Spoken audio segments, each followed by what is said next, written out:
Hey everyone, this week we're going to replay a shortened version of one of our favorite episodes where we focus just on Tony Lee surviving a jaws-dropping, pun intended, shark attack in Hawaii. You ready? Let's do it. And at the time I was training for a triathlon, and me and a couple buddies were kind of training together. But at the time, there's this island. You guys, I know Hansel knows Hawaii pretty well. There's this island about a mile off the coast of Hawaii. It's called there's two islands. There's twin islands. It's called the Mokulele. Wait, that thing is a mile off. So this is like, isn't this off Kailua? Yeah, Kailua Lanikai. And that island, is it that flat one that you can see people kayaking to? No, that one's called Flat Island. And there's another name I know, but I don't know. Okay, because that one didn't seem like a mile away. That seemed a lot closer. Okay, so there's another one. That one's really close. Yeah, it's off Lanikai Beach. If you look, there's twin islands. It's more like about 0.8 of a mile. But you have to swim because there's currents there, so you end up swimming about a mile. So you swim to the island, and I was on my way back, and a tiger shark came up behind me, and normally we swim this as. So wait, you were swimming, you were not surfing. Right. I was swimming, and you were training for a triathlon. Okay. Crazy. And normally we swim with a large group, but so it was a Saturday morning, or maybe it was a Sunday morning. Anyway, but.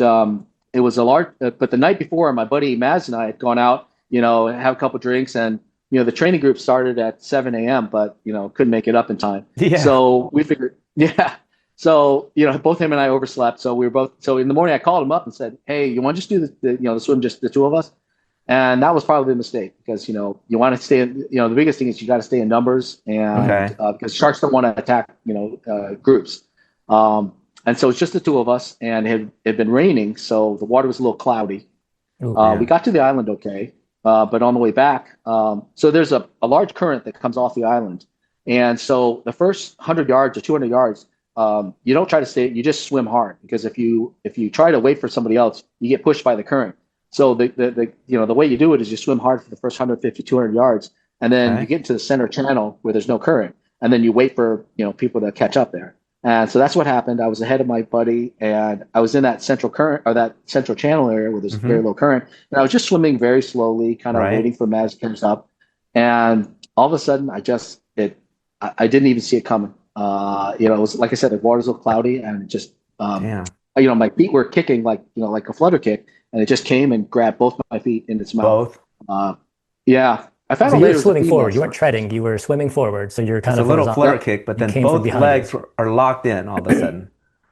Yeah. Wow. Yeah. So I'm trying to picture, because usually out in the middle of the ocean in Hawaii, it's fairly clear. Even when dust comes up or whatever, it's pretty deep, right? And so it's clear enough. But in this case, was it cloudy enough to where the visibility, like could you see your hands? You could probably see your hands, right? Oh, yeah. You could see your hands, but you couldn't see like I was probably in about 40, 50 feet of water. I couldn't see the bottom. Normally I can, but on that day I couldn't. Okay, so it's still clear-ish. So like if you would turn around, you would have been able to see him coming? If I had turned around, you turned around. I mean, it came directly from the back. Yeah. So anyway, sorry, keep going. So it got you by your feet. Yeah. Yeah, it's not like the Bay Area. The Bay Area is very, the ocean in the Bay is very murky. You can't see. You can't see a thing here. You can't see anything. Yeah. No, but yeah, Hawaii's much better. Yeah, so he just grabbed my legs and then forced me down. And did you know right away, as soon as it happened, you're like, that is a shark? I honestly, because I didn't feel any pain for the first, it was this violent grab. And at first I thought Maz had caught up with me and just grabbed my screwing with you. That's literally my first thought. And then I turned around and that's when I absolutely knew what it was. And I grabbed, I luckily, because I surf a lot, I was smart enough to grab a good breath. And then I just started trying to punch the thing. And they have these pictures of my hands. When they got to the emergency room, and there was no skin on my knuckles because I've been punching that thing so much. It's literally all the bones on my knuckles were showing. Ouch! Oh my God, that's nasty. So in the water, you don't have enough. You can't even punch that hard underwater. No. You were underwater, right? Yeah, I was trying to punch the nose because I'd heard somewhere that the nose. That's what they always say. Punch sensitive. The nose. And do you know if you connected, or was it just kind of a blur? I felt like I connected pretty good a few times, but that did not do it. I mean, yeah, and it was in my mind, so who knows how hard I really connected. But what the real thing changed was when my leg came off. Because I was in that forward prone position because he had me by it was a female shark, had me by legs. that once the leg came across, when the leg came off, I could turn around and face the shark. And that's when I kind of had it by the nose. It was, driving me forward, and I saw its eyes. And this is the craziest thing because I mentioned that we always do tests on animals before we test on humans. And for my eye company, we were doing tests on pig eyes. And pigs have what they call a third membrane, a nictitating membrane, so a third eyelid. So their eyes close like this, and then one goes across. That's what sharks have, right? When they bite, yes, sharks have that too. Exactly what sharks have. And pigs use it because they can run through the brush, and that third eyelid protects their eyes from getting cornea scratches. That's why when dogs chase pigs, they end up with scratched corneas because the pigs can just run through the brush and not get scratched up. But anyway, the minute the shark blinked, I was like, "Oh, that's a pig eye." And so what we do is we operate on the pigs, and then once we're done, we take the eyes out because we want to see how well the operation went. And so the way you enucleate an eye in a pig is you just push on the medial aspect and the eyeball pops out. So you actually thought really about this. Yeah, you're looking at the shark, all that training, staring at you. all of like, your biomedical. Yeah, that's crazy. Well, the other thing I tried was grabbing the gills, and I'd heard that, but I remember that didn't work at all. So I just pushed on its eye, like right here in the medial aspect, really hard, and the eyeball popped right out. Couldn't believe it. And I just grabbed it and just ripped it right out, and then the shark let me go. And then the shark was freaked out. And yeah, and I remember that swim back to the surface. I swear it felt like an eternity. I'm sure it was only like 2 seconds or whatever. Well, you were missing a leg. Swimming. I mean, I didn't know that. Honestly, I didn't. Oh, you didn't even know that. I mean, it didn't process. So I got to the surface and I'm treading water. I got the shark's eye in my hand. I'm like, whoa, shit, what am I doing with this? What am I doing with this? Yeah. And so I'm treading water, and then all of a sudden a foot floats up, and I'm like, oh, someone's foot. And I would look down. I go, oh my God, it's my foot. And so I take the foot and I stick it in my waistband of my swim trunks. And that's I go, what's so crazy, Tony. Like we were talking a couple weeks ago, and you were just like, so I took the foot that I put into my pocket. I was like, what do you mean by that? Like holy cow! Well, I needed my hands so I could swim, And so, and where was your buddy at this time? Was he still catching up to you? So he was still catching up, and so and then I decided a bit of backstroke so I can yell. Because I realized, we're over half a mile from shore. Ooh, And, we found this out later because my buddy had a GPS watch. And so he looked at, the GPS watch and was like, oh, we were a half mile from shore. We were long. And so I'm backstroking and I'm just yelling for help. And, I got lucky. And there was a father and a son out there on canoes. And they came by and they picked me up. And then, the father picked me up and then the son went to go pick up my friend. And they got us both to shore. And that's what saved my life. Whoa! Well, it sounds like a couple of things in your life, including how you fought back. Yeah, how you fought back, and just like being able to still swim and like. What was the mindset at the time? Was it just a blur, or do you remember how you were? Other than hey, this is like a pig's eye. I was very, very conscious and very awake, and I remember there's a study I read a long time ago that said in any kind of accident, on average, if I'm sorry, the dogs are barking in the background. Is that all good? All good.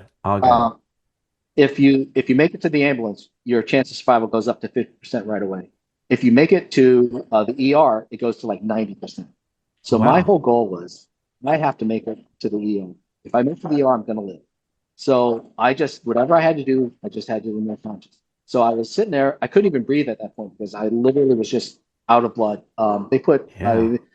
They were shocked at how much blood they had to give me because I had almost no blood. I was almost completely desanguinated by that point.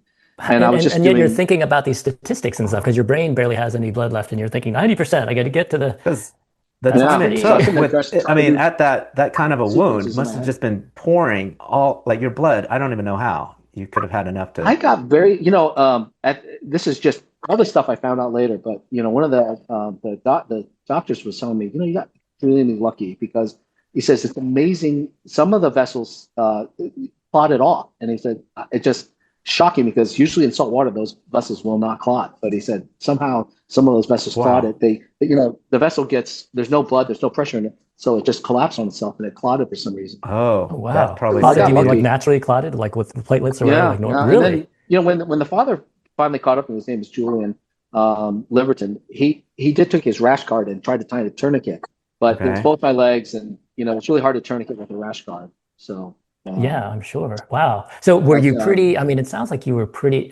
I sometimes think like after you told me the story, I think like if that were to happen to me, would I just be flipping out and just like screaming and yelling and just not know what to think? It sounds like you're the opposite. You're like super calm about it. You're just like, hey, this happened to me. I'm gonna make myself live. Yeah, I guess, I don't think everyone always says, oh, how did you, I would have been freaked out, but I really think that people would be surprised. Mm. I think that a lot of people, because it's hard to say when you're not in that environment, but a lot of people have put into that environment. I think a lot more people would be, I think their reaction would be a lot different than they think. Yeah. I never would have thought. I never knew, but I never thought what it would be like. But I was surprised. I mean, I didn't panic at all. I knew exactly what I needed to do. I needed to stay alive. I was just running math sequences in my head to keep my brain going. Math sequences. That is the Asian in you. That's totally Asian. So the quadratic formula at this point, as I put my foot in my pocket, is Oh my goodness. And then I remember I was in the back of the ambulance, and they didn't have any blood there because I kept saying blood, blood. And the guy's like, no, we don't have any blood. So I was like, oh, great. And so I was just riding in the back of it, and I was looking at my pulse ox, looking at the screens there, and I just watched my O2 level dropping. I was like, oh, that was very bad. And the EMT, just noticing I was looking at it, he looked, and he turns it away from me. Yeah, he's like, we don't want you to see it go down like that. Oh my God. And so the key was when, and I knew that the minute, because I recognized Queens because we had done some clinical work there, and the minute we pulled into the emergency room awning, I could see the awning. I just let myself pass out. I just passed out, and because I knew I made it to the ER. You made it to the ER, and you probably used every ounce of everything just to be, and then at ER you just passed out. Just stay alive, stay alive. Talk about the will to live. That's amazing. And so, and then how long did it take before? So right now you have one leg amputated. And you're on one prosthetic, and then the other one they were able to reattach. Yeah, they're able to reattach. Yeah, I got lucky. Wait, so both legs were severed completely? Yeah. So one was lost, and the other was you brought back, and that was the one that they put back. Oh, so the one that you stuck in your pocket, you say, they reattached it, and that's insane. So the other one, literally, if you had found it, oh my gosh. Tell us about how it was reattached. Yeah. Well, I mean, reattachment, for instance. Well, I got lucky because there happened to be a plastic surgeon in town from the Cleveland Clinic who had done the first face transplant. His name is Daniel Lam. And so this was a guy, a master of microvascular surgery. And so my leg was completely skeletal, because all the meat was gone. So he was able to pull some muscles out of my back and reconstruct the muscle, because you can't just attach skin to bone. And so, and they had a metal rod there too, so you can't attach skin to a metal rod either. So he was able to take muscles from my back and wrap it around the bones in my leg and foot, and then put skin grafts on top of that, and that's what I walk on now. That is it's really insane. A team of guys. Yeah. That is insane. That's brilliant, though. And I think, Tony, weren't you saying that was like a new method they came up with? Was it like on the spot? It was, yeah. He just figured it out. He, the orthopod, the orthopedic surgeon, who was called when he's called the ER, and then he thought, oh, well, I can't put, I'm going to try to save this foot, but I can't attach skin to nothing. So, he just happened to read about Daniel Lum being in town, and he called up Daniel, and Daniel's like, wow, let's do this.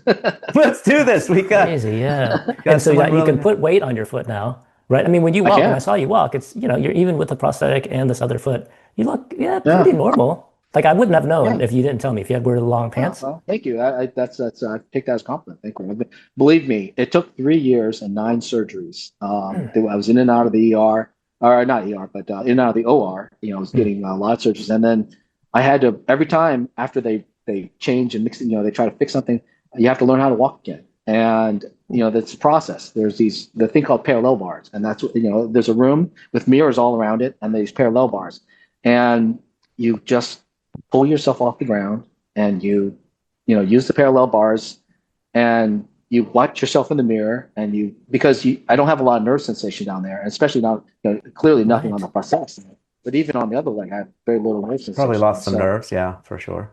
Oh yeah, most. So you just have to watch it. So you're just you're watching your foot, seeing where to the heel strike, where to put the roll, and you really have to break down the mechanics of walking. You have to really look at how the human gait works, and break it down to individual components. And I tell you, the first time I was all, yeah, let's do this, let's do this. And by the third time, I was like, oh, fuck. Yeah. I had so much trouble pulling myself off the ground. Um, and, Wow. and I was doing this while I was trying to run a company. I mean, like I said, we hadn't finished that round of funding. Oh And man. when when our lead investor, it was a private equity group, had heard, they were trying to, there's a clause, a force majeure clause, and they were trying to utilize that to get out. Oh man. Oh I guess that man. is a force Yeah, majeure. I mean, if there ever was one, a shark kind of is I a force guess. majeure, right? yeah. It was so anyway, the next 3 years were rough. Were really, really rough. But we were able to keep the lights on, keep it going.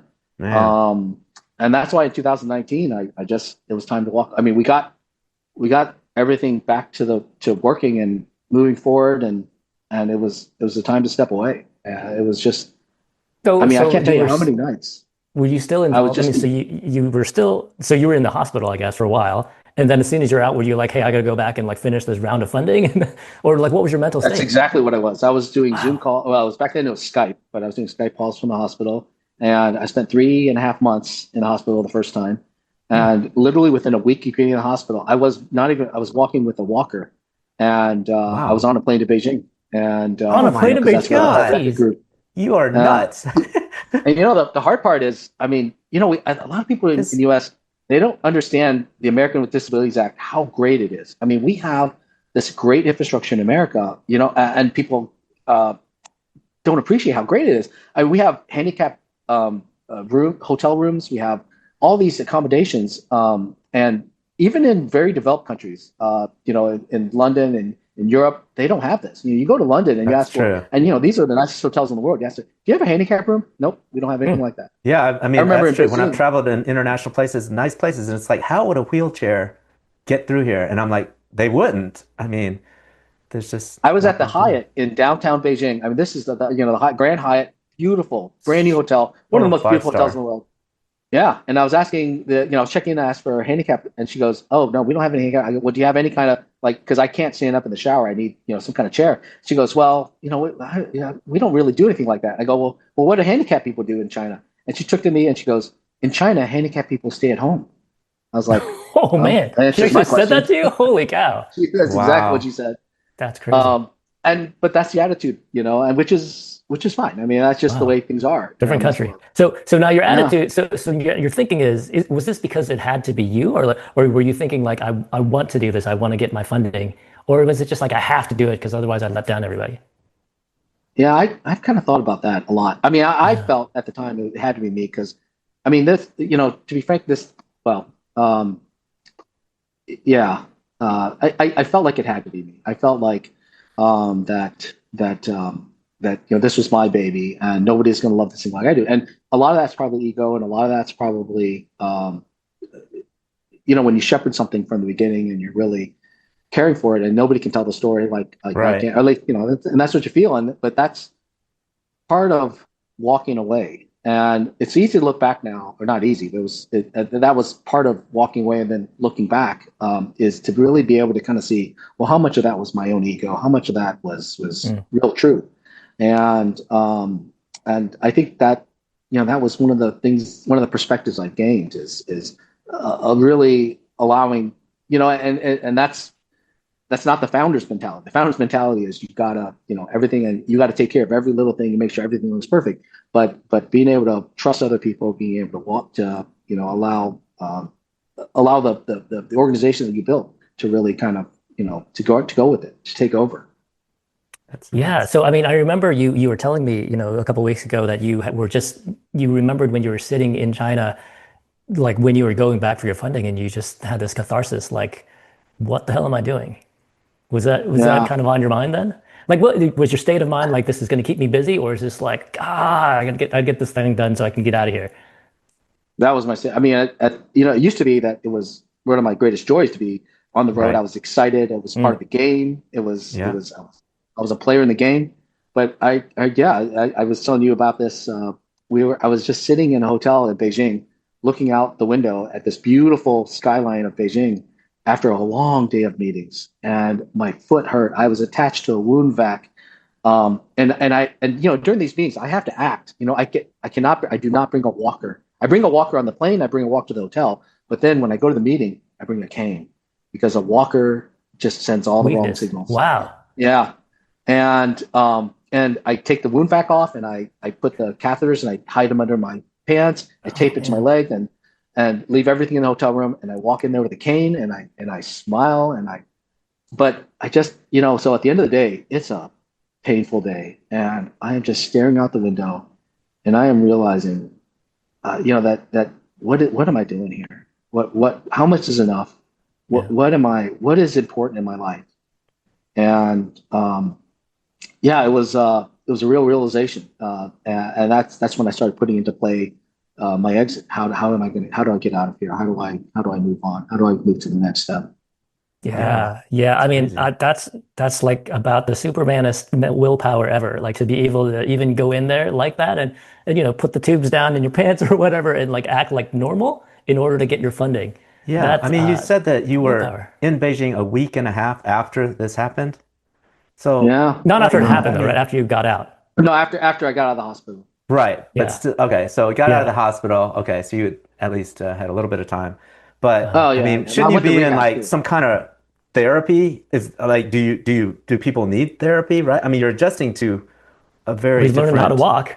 Yeah, you're learning how to walk, Yeah. and there's probably a whole mental But side of Yeah, like, no, I mean, I was seeing a therapist once a week at least, back then. okay, okay. Yeah, I mean, And they were it like, was, yeah, you just go on, head on to Beijing in a week and a half, or were did they they give you like, the you probably okay? shouldn't, maybe take it easy or well, something?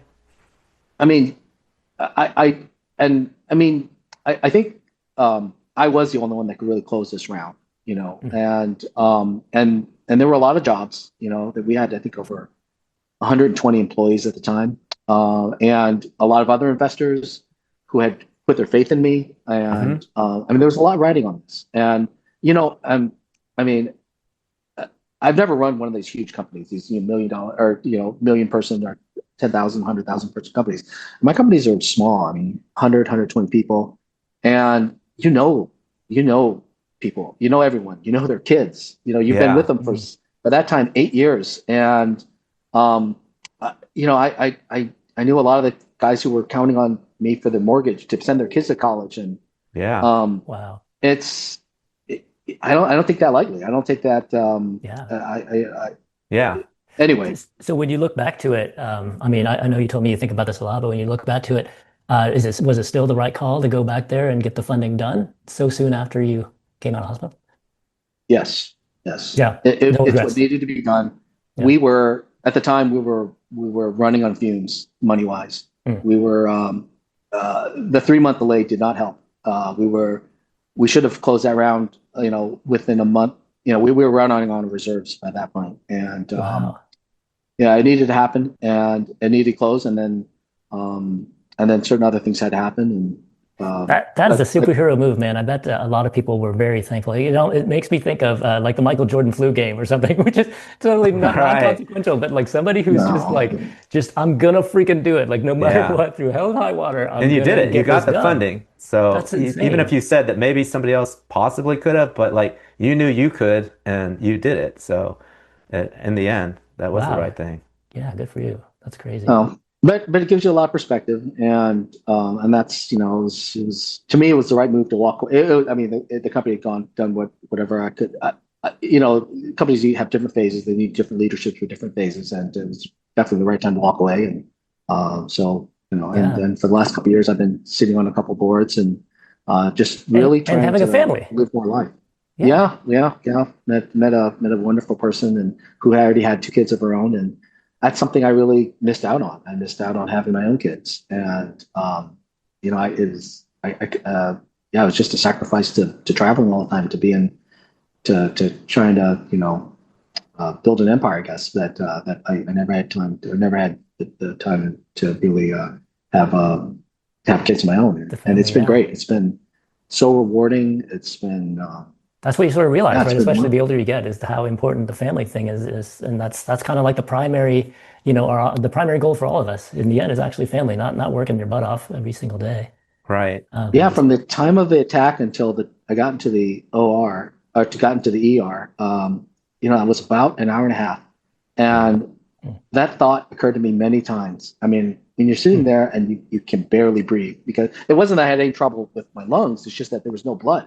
And so you literally feel like you are suffocating. And the whole thing is get your heart rate down, because you know that the harder you pump, the more oxygen you need. So just calm, get your heart rate down, but you are slowly suffocating. And there's this coldness that comes over you, and you feel the death coming, and all you can think about is, okay, what is life? What Yeah,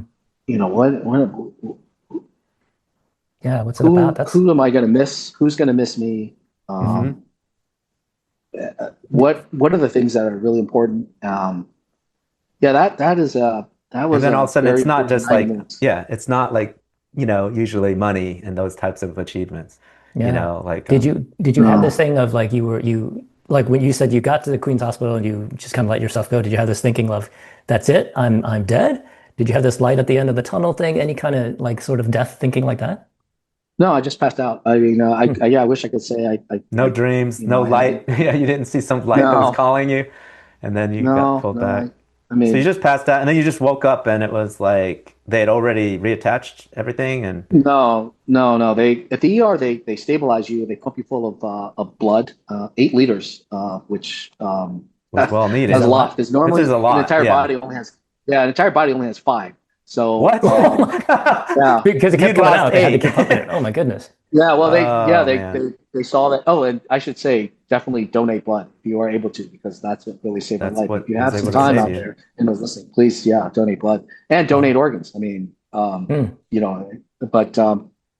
anyway, and they had, I remember I woke up as they were pulling me out of the ER, bringing me up to the OR, and there was about, maybe an hour where I was awake and talking, and my friends had gotten to the ER by that time, and I talked to a couple of them, and I felt, I was very happy to be alive. Wow. Were you surprised to be alive? No, I guess, I don't know. I somehow knew that, I guess that's... Well, when you made it to the ER, you kind of figured you'd made it, right? Yeah, but it's just like that mental, again, that super willpower. I mean, that's just like, hey, I'm going to do it. I'm going to make myself live. And you were expecting it and you did. That's pretty incredible, man. I think a lot of people would have just been like, that hurts too much. I'm out. You kind of give up. Yeah. I don't think I would have been able to swim even as far. Like, it would have just been like, I would have been drowning after that, probably. That's crazy. So, thinking. but when you first, when you first, start losing a lot of blood, you feel great. You feel like, oh, I'm fine. And I was swimming hard and I was thinking, I'm going to make this. But then, like, literally within 5 minutes, you start, like, everything starts to weaken. And your arms, you can't even lift your arm over your head. It's amazing how fast it happens. And then you just start feeling like, oh, I cannot make it. I am. Yeah. Well, so the other cool thing is, I know after this, you're still swimming. You're open water swimming, right? And you still were surfing after that. I mean, how's that? So you got a prosthetic and you were just like, I'm going to surf on a prosthetic. Well, I'm an engineer. And so, I got to work designing my own prosthetics. Awesome. Got a machine shop, got a makerspace. And so I've designed I have about 12 different legs now. I have a leg for rock climbing. I have a leg for surfing. I have a leg for biking. I have a leg for hiking. That's insane. Of course, you're so much more active than everybody else. Yeah, exactly. It's fun because each time you design a leg, it's all trial and error. So you build the leg, you design it out, CAD it out, you design it, you get it machined out, and then you go out on it, and it's like, oh, this sucks. This is wrong. This is wrong. I mean, I went through like 4 different ski legs before I finally got one that would really work with the skis. Skis, man. And then you just kind of go with that. It's been fun. It's been a lot of neat. That's so insane, though. Again, like, who would do that? Who would actually take the time to do it? That's so amazing. So when you're in the water now, so I open water swim too, and I think about sharks all the time, even though I never had. What do you think about it? Like, because there's a lot of places, even in Hawaii, like I get scared. Visibility is 5 feet, 10 feet. In murky water, it kind of freaks me out. Do you think about it? And as a young kid, I saw Jaws and all, and it just kind of freaks me out a little. I do think about it, but the reality is that there's only about 5 or 6 shark attacks per year in the entire United States. You go to the math, the Asian You're math. Just doing it the math way. Yeah, like by far the most dangerous thing any of us ever do is to get on the freeway. Get in our car on the freeway. That is true, mathematically. Yeah, and I mean, but that's not nearly as scary. Exactly. Oh man. I do look behind me when I swim. I'm constantly checking my exit. You got a new stroke behind now. To hear the rest of this episode, hit our podcast site and scroll back towards the beginning of season 2. Thanks for listening.